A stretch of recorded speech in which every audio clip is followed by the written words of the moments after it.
कैसे मिलेगा? कर्म से मिलेगा ना। और कर्म के द्वारा प्राप्त, अच्छा, कृत जो है वो कभी अकृत की प्राप्ति नहीं करवा सकता।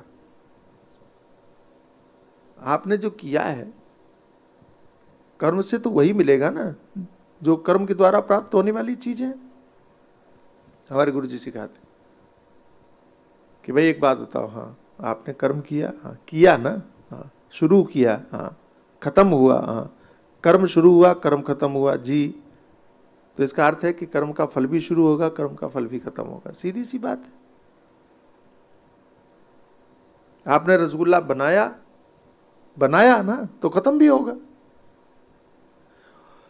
और रसगुल्ला बनाया, रसगुल्ला खत्म होगा तो उसका जो सुख है वो भी बनेगा और वो भी मिटेगा, वो भी खत्म होगा। शाश्वत नहीं रह सकता, सदैव नहीं रह सकता। स्वर्ग भी ऐसी है, जैसे रसगुल्ला वैसे स्वर्ग, ब्रह्मलोक भी वैसी है। गो गोचर जहां लग मन जाई। आपकी इंद्रियां, आपकी सोच, आपका मन जहां तक जाता है, यह सिद्धांत उन सबके ऊपर लागू होता है। केवल आपके घर तक लागू नहीं होता, केवल आपके शरीर तक लागू नहीं होता। गो गोचर जहां लग मन जाई, सो सब माया, सो सब माया। आपकी आंखें कहां तक देख सकती हैं? जहां तक देख सकती हैं वो माया है। आपका मन कहां तक सोच सकता है? जहां तक सोच सकता है माया है। लो जी, हमारे एक महात्मा कहते हैं कि आप चमत्कारों पर विश्वास करते हैं? हाँ जी, हाँ जी करते हैं। अच्छे लगते हैं? हाँ जी। चमत्कारों से क्या होता है? अरे दुनियादारी। अरे तो दुनिया ही है ना, है तो माया ही ना। कोई भी चमत्कार आपको माया से बाहर लेके जा सकता है क्या? नहीं, नहीं लेके जा सकता। माया के बाहर कौन लेके जाएगा? तत्व का विचार लेके जाएगा।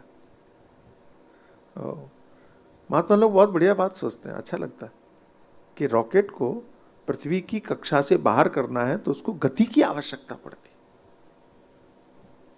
तेज गति की आवश्यकता पड़ती है पृथ्वी की कक्षा से बाहर ले जाने के लिए। नहीं तो पृथ्वी का गुरुत्वाकर्षण उसको बाहर ले जाने ही नहीं देगा। तो आपको थोड़ा सा ज्यादा ताकत, ऊर्जा की आवश्यकता होती है, गति की आवश्यकता होती है, झटके में निकलना होता है। वाह। महात्मा कहते हैं ऐसे ही मन को माया से निकालने के लिए झटके की आवश्यकता होती, गति की आवश्यकता होती, साधना की आवश्यकता होती, विवेक की, ऊर्जा की आवश्यकता, और बहुत सारी चीजें जुड़ती हैं। गति भी कब मिलेगी? जब ऊर्जा होगी। रॉकेट को चलाने के लिए ईंधन भी बहुत चाहिए। हाँ, आप सोचो कि 10 लीटर पेट्रोल लेकर के आ जाते हैं, काम चल जाएगा? नहीं होने वाला भाई। उसके लिए ईंधन कितना चाहिए? एरिया चाहिए, साधन चाहिए, ठीक है ना। ऐसे ही मन को गति देने के लिए भी ऊर्जा चाहिए, विवेक की ऊर्जा चाहिए, साधना की ऊर्जा चाहिए, तप चाहिए। आप कहते हो, कई बार आप लोग बोलते हो कि करते तो है लेकिन होता नहीं है, भगवान में मन नहीं लगता है, और कुछ भी ध्यान करने बैठे हैं, भजन करने बैठे हैं तो दुनिया ही आती है। अरे दुनिया आती का मतलब समझ रहे हो ना आप? मन के अंदर में दुनिया आती का मतलब है कि मन अभी भी दुनिया के गुरुत्वाकर्षण बाहर नहीं निकला है, गुरुत्वाकर्षण से बाहर नहीं निकला है, अभी भी उसी कक्षा में घूम रहा है। ध्यान करते समय, भजन करते समय आपका मन अगर संसार का ही चिंतन कर रहा है तो इसका अर्थ है कि अभी भी वो गुरुत्वाकर्षण से बाहर। मेरी बात समझ रहे हैं ना? गुरुत्वाकर्षण को क्या बोलते हैं अंग्रेजी में? ग्रेविटी। ग्रेविटी से बाहर नहीं निकला, अभी उसी में उलझा हुआ है, उसी में फंसा है। तो क्यों नहीं निकला? इसलिए नहीं निकला क्योंकि जिस ऊर्जा, जिस संप्रेषण की आवश्यकता थी, प्रक्षेपण की आवश्यकता थी, वो ईंधन अभी तैयार नहीं हो पाया। वाह, बहुत बढ़िया।